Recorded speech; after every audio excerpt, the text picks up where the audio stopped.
Next, exercise 60. So in this one, we are given a group of order 55, any group.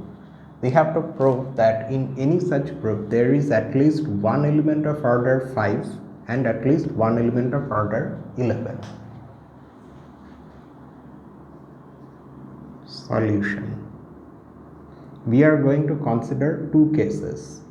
In one, our group is a cyclic group, and in the other it's not a cyclic group. So let's start off like this. Let G be a group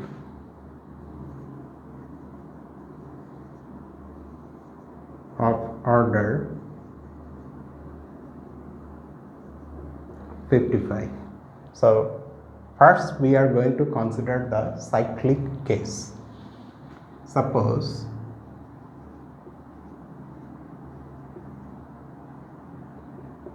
G is cyclic with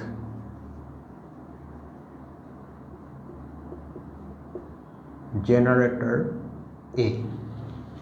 If it is cyclic, there will be a generator. Then the order of A will be equal to the order of the group.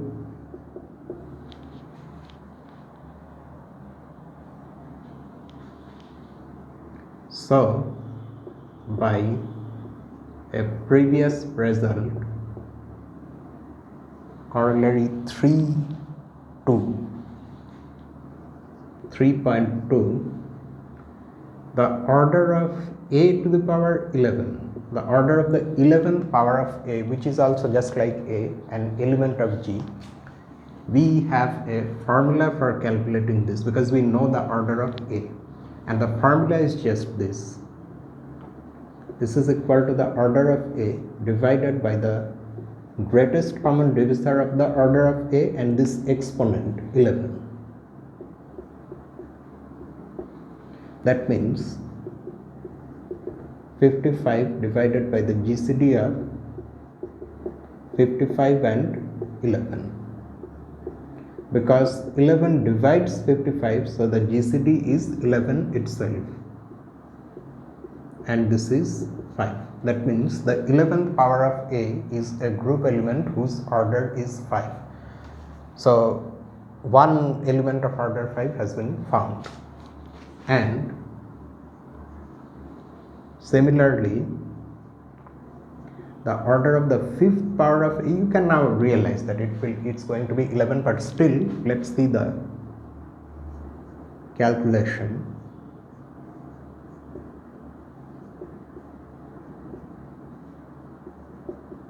Again 55, but this time in the denominator we have the GCD of 55 and 5, which is 5, and hence we get 11. So in the cyclic case it's rather easy. Now we consider the non-cyclic case. Next, let G be not cyclic.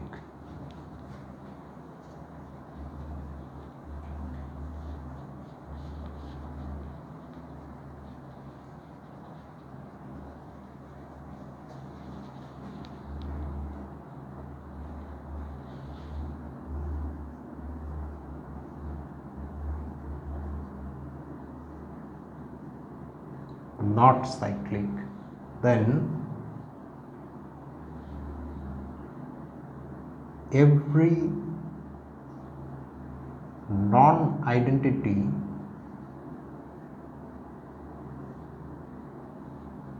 element of G has order 5 or 11. Why? Because we know that due to Lagrange's theorem, or more specifically due to one of its corollaries, the order of an element in a finite group divides the order of the group. So our group has order 55 So the order of any element will be one of these integers, because these are the only positive divisors of 55. Now, since we are choosing a non-identity element, the order cannot be equal to 1, because we know that in any group the identity element is the only element whose order is 1.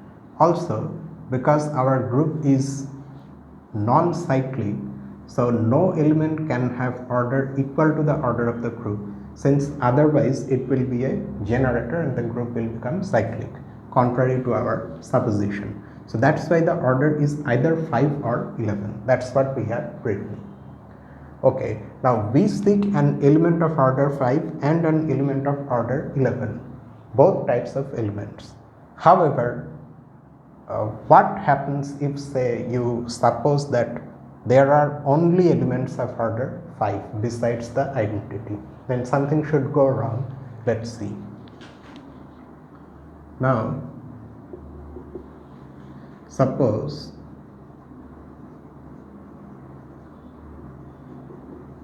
every non-identity element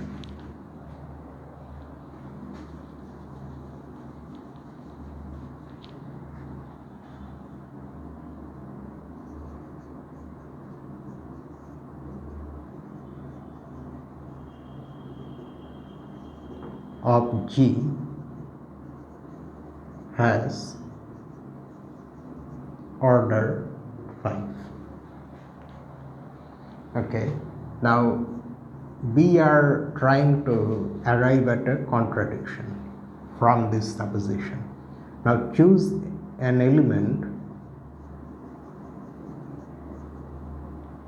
A which is different from the identity in G. Do not confuse this A with this A, because that was the cyclic case. It's over. Now we are in the non-cyclic case.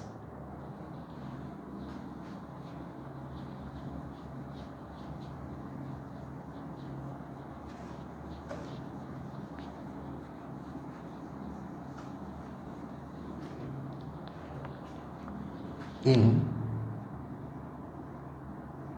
G, then by our supposition the order of A should be 5. Then the order of A is 5, and so the order of the cyclic subgroup generated by A is also 5. Fine. Next,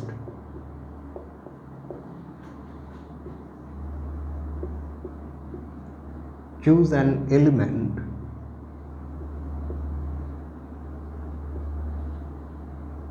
B in G, but such that it is not in that cyclic subgroup.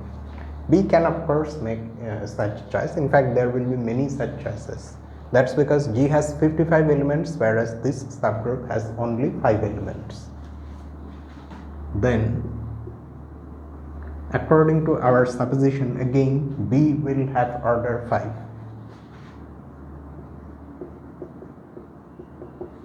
And so the cyclic subgroup generated by B will also have order 5. But there is the question.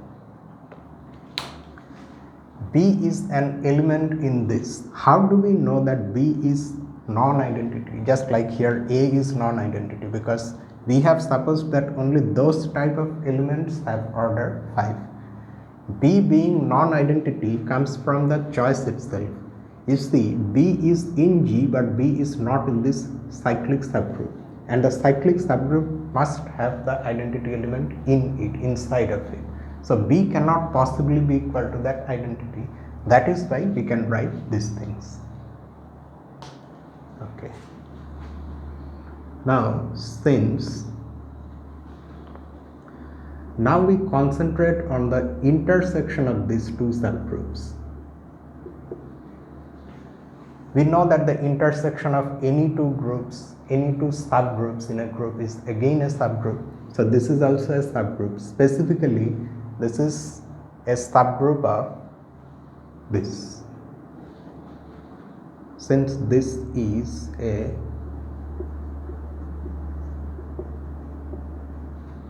subgroup of the cyclic group generated by P,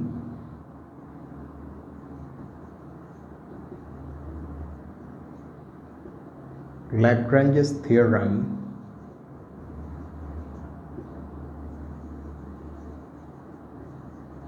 demands what? That the order of this subgroup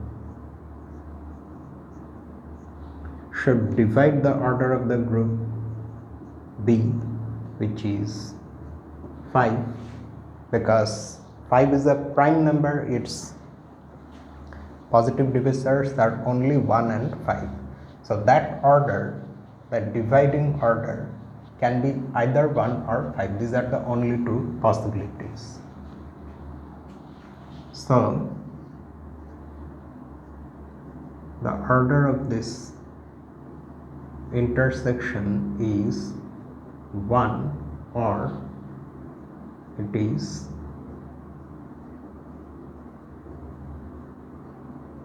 5. Just give me a moment. I think the ink is not coming properly.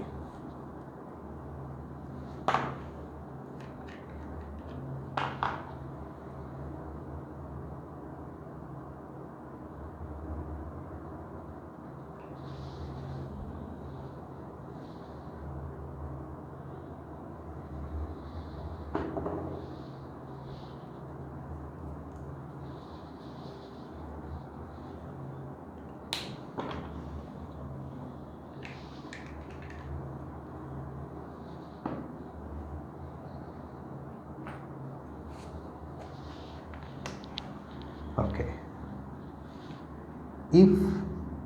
now it's coming. I already refilled before starting the video, but for some reason it was not coming. If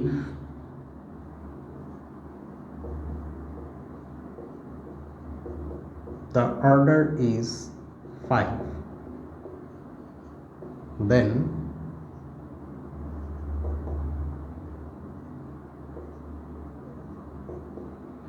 this should be equal to B.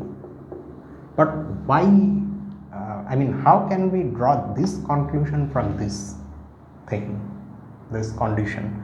That's because you see, we already know that this is a subset of this and they are both finite. This one has 5 elements. Now if this one also turns out to have 5 elements, which is what we have here, then they must be equal. This cannot be a proper subset of this in that case. That's why we have this equality. But then this equality itself has a consequence. So if the intersection of two sets is one of them, then that will be a subset of the other. This is a subset of this. But this contradicts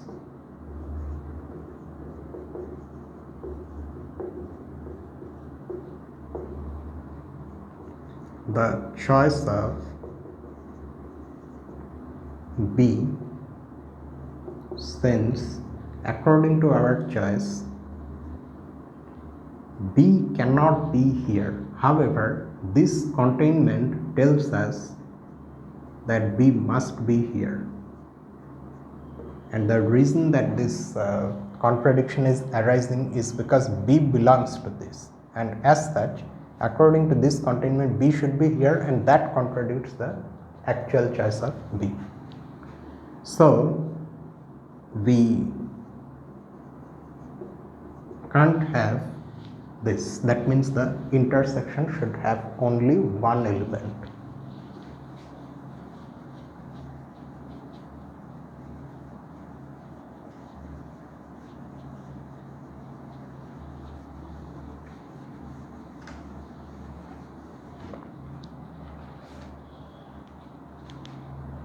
So we can't have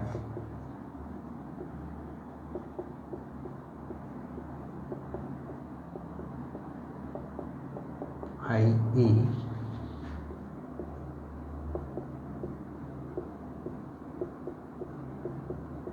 this. Now that we know that the intersection has only one element, how many elements will there be in the union of these two groups?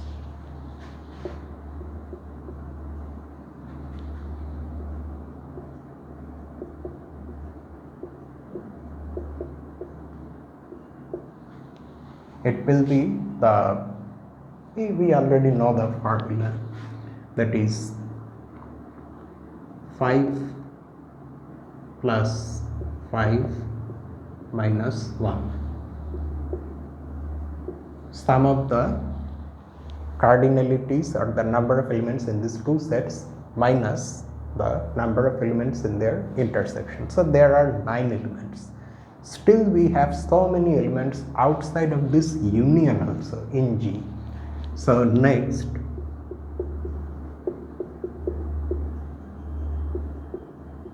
choose an element C in G minus or set difference the union of these two cyclic subgroups. Then again, just like before, the order of C is 5, and so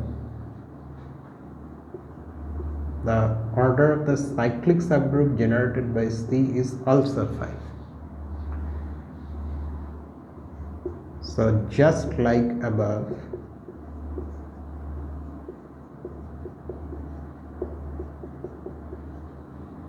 we would have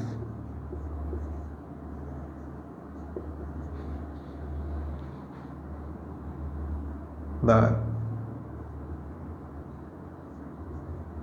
order of this intersection equal to 1 and the order of this intersection also equal to 1.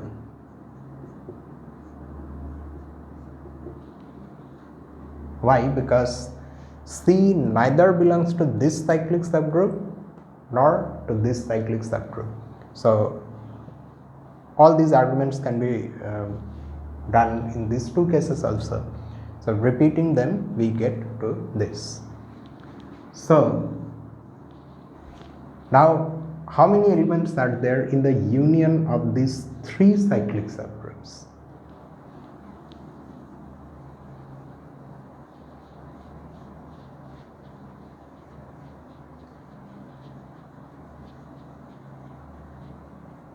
If you choose any two of the cyclic subgroups from among these three, then they have exactly one element in common, and which you already know what it is. It's the identity element.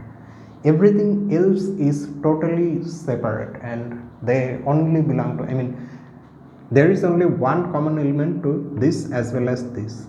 Besides that one element, this one has 4 others and this one has 4 others. That's why instead of thinking of it like this, you can also think of the number 9 as 4 plus 4, 8 plus 1, 9. That way, if we now think of the union of the three cyclic subgroups, then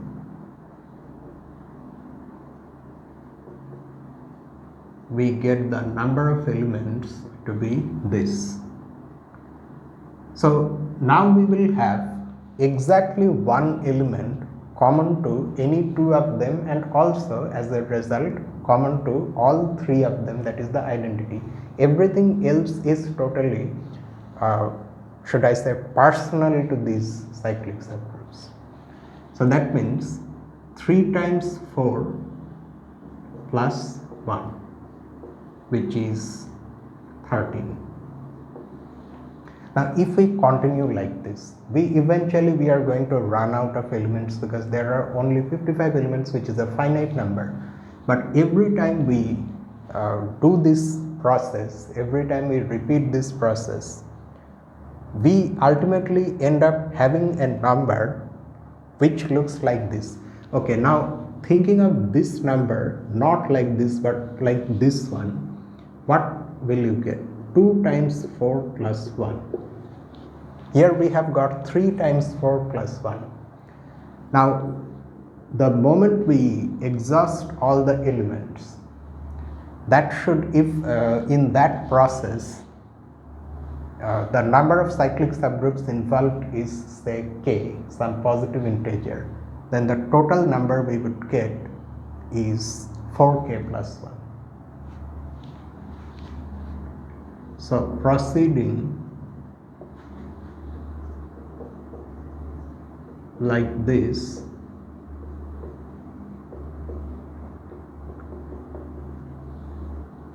we would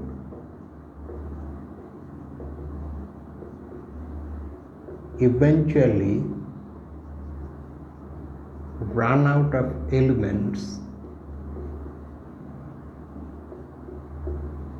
in G, and so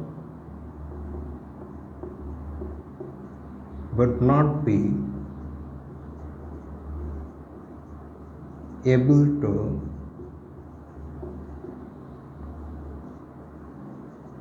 continue the process anymore. If by then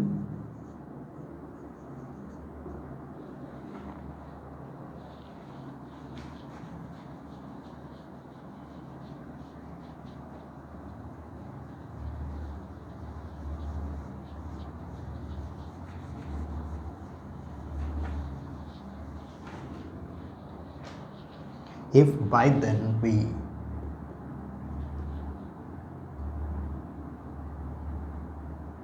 will have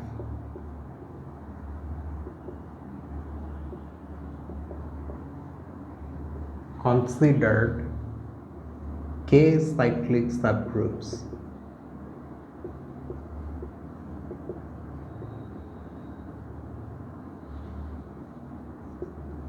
for some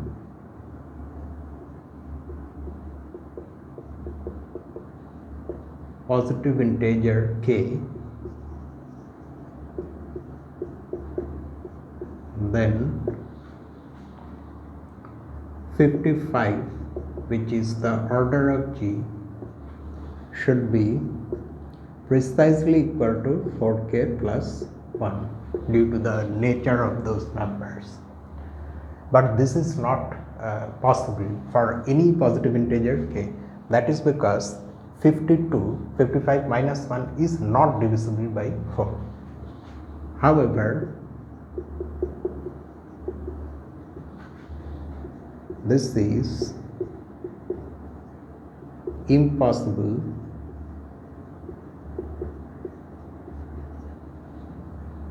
since 4 does not divide 52. Thus, our supposition is wrong.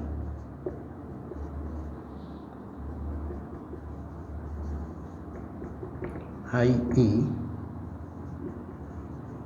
every non-identity element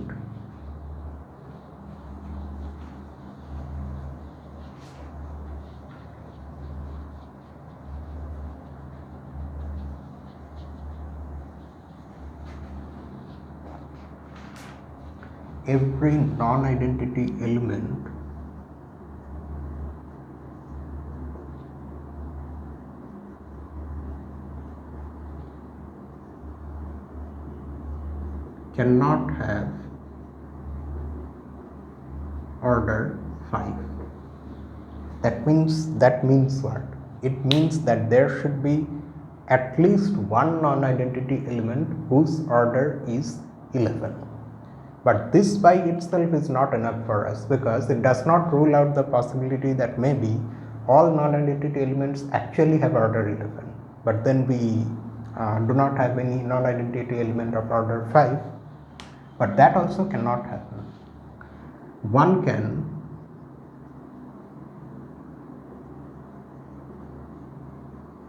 similarly prove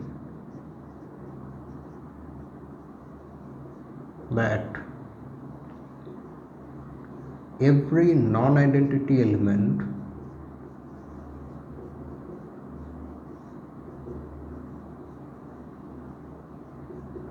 of G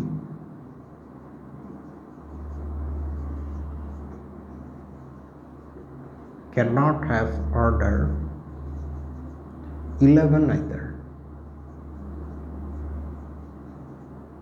and which means that there should be at least one element, non-identity of course, whose order is 5. Hence G has one element of order 5 and one element of order 11. So in this non-cyclic case also we are done.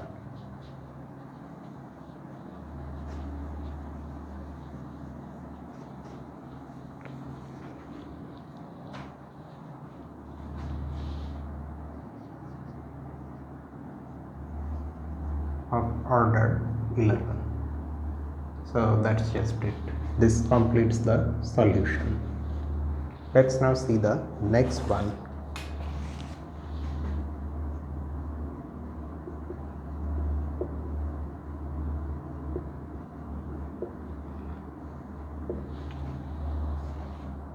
Let G be a group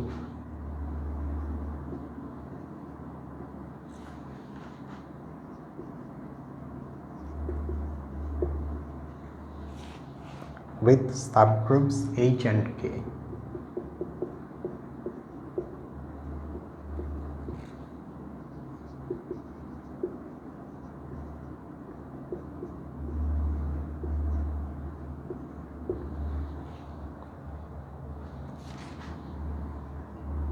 If the index of G in the index of K in G is n,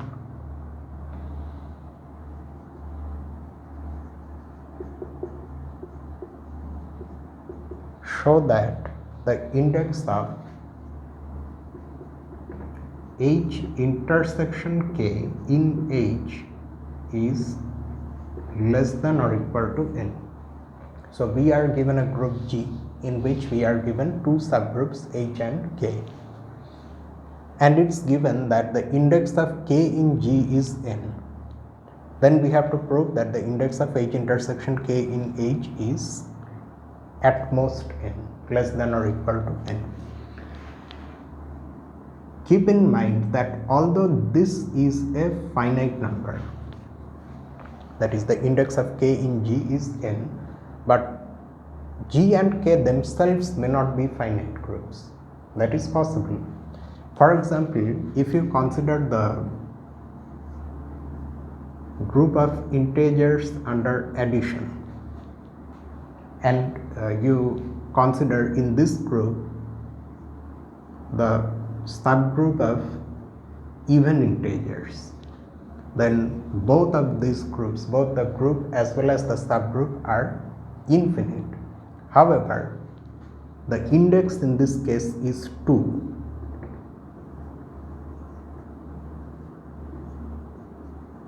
Because there are exactly 2 left cosets of this subgroup in this group, and also 2 right cosets. They are identical. Left and right in this case are identical. One of them is of course the subgroup itself, and the other coset consists of all the odd integers. So we cannot assume that G and K or any one of them is finite. It may be that both of them are infinite, still giving the finite index. But the question makes sense. We then have to show that this index is less than or equal to n, and this index makes sense because H intersection K, first of all it's a subgroup because it's the intersection of 2 subgroups, but because it is actually contained in H, so it's a subgroup of H as well, so this index makes sense. Okay, now let us see the solution. So what is it that we have to prove here? We have to prove that the number of distinct left cosets of H intersection K in H is less than or equal to the number of distinct left cosets of K in G. And when such things are there, where you have to show that one integer is less than or equal to another one, it's usually better to seek the help of some sort of function. Let G slash K, and let me write this one first, denote the set of all left cosets of K in G. It's just a symbol. That's how we treat it right now. G slash K. If you want, you can write something else also. Say you can write LK. LK denotes the set of left cosets of K in G. L indicates the fact that left cosets. Anyway, left cosets of K in G, and let H slash H intersection K denote the set of all left cosets of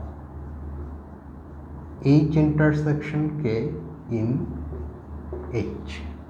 We are now going to define a function from this set into this set. Define a function f from H slash H intersection K into G slash K by this formula. So that means we are going to now consider a coset, a left coset of H intersection K in H, and we are going to map it onto some left coset of K in G by this. A general typical left coset of H intersection K in H looks like this, and its F image, say, is defined to be equal to HK. So this is our function. Does it make sense? First of all, we have to see that, and by that I mean this. Is this output here? Yes, it is here. We can see that it's a left coset of K, but the element giving this left coset is H, which is coming from where? This H, the subgroup H. And so after all, this small h is in G. So this in fact is a left coset of K in G. That is one aspect of seeing that F is well defined. The other aspect is that you have to also make sure that this output for this input is unique, and for that let us consider two elements H1 and H2 in H such that the inputs that they give are equal.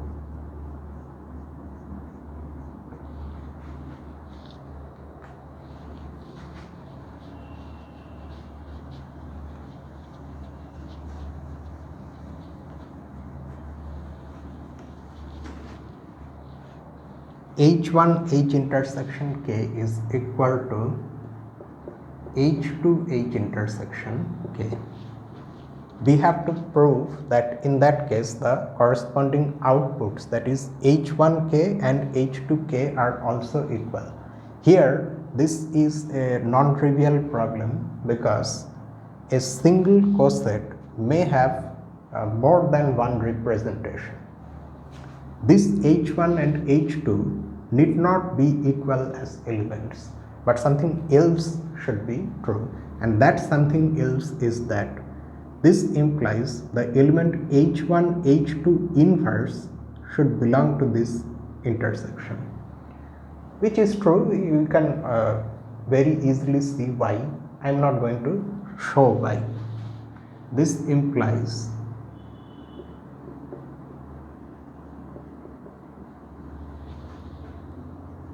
h1 h2 inverse belongs to h intersection k,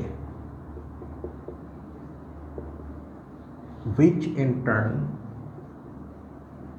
implies that h1 h2 inverse belongs to k, because it's in the intersection, so it will be in both the subgroups. In particular, it's in k, and that itself again implies that h1k is equal to h2k. So if you have some doubt about whether this really implies this, then that part is left to you. It's extremely easy. So please try to do that, or maybe it's already done in the text. I haven't seen things properly. So now we have our inputs are the same, so the corresponding outputs also are the same. So f is well defined. Fine. So we have a well defined function from this set of cosets into this set of cosets. But what are we now going to do with this function f? We are now going to show that this is not just a well defined function, but in fact a one-to-one function. And for that we have to show its opposite. That is, if you consider two inputs for which the outputs are equal, then the inputs should also be equal. If you manage to show that, then your function is one-to-one. So let say h and h prime belong to h such that outputs are equal. hk is equal to h prime k. Then we have to show that the inputs are also equal. That is, the left coset h intersection k should be equal to the left coset h prime h intersection k. Then, just like before, this implies h prime inverse belongs to k. K is a subgroup, so this implies that. In fact, that also implies this. They are equivalent. So h prime inverse belongs to h intersection k. How are we getting this from this one? You see, because h is a subgroup and h prime are elements in h, so this product h prime inverse is already there in h.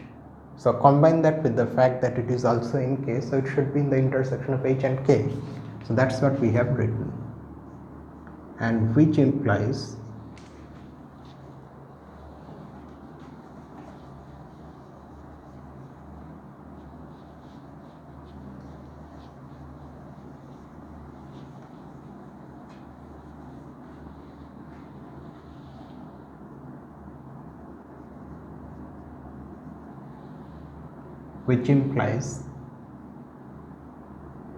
h intersection k is equal to h prime h intersection k. Hence F is 1 to 1.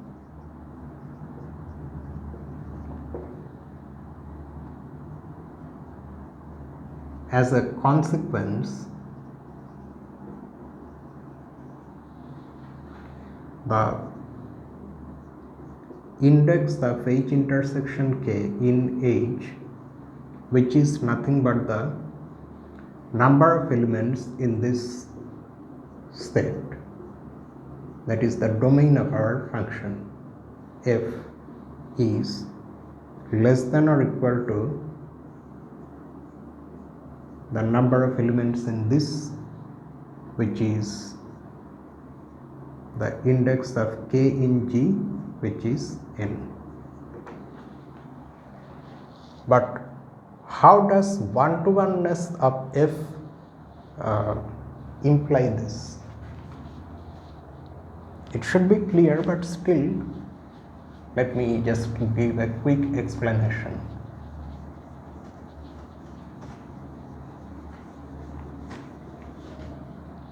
You have two finite sets, right?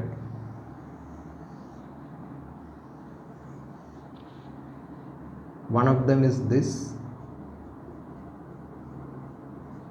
and the other one is this. You have proved that there exists a one-to-one function from this into this.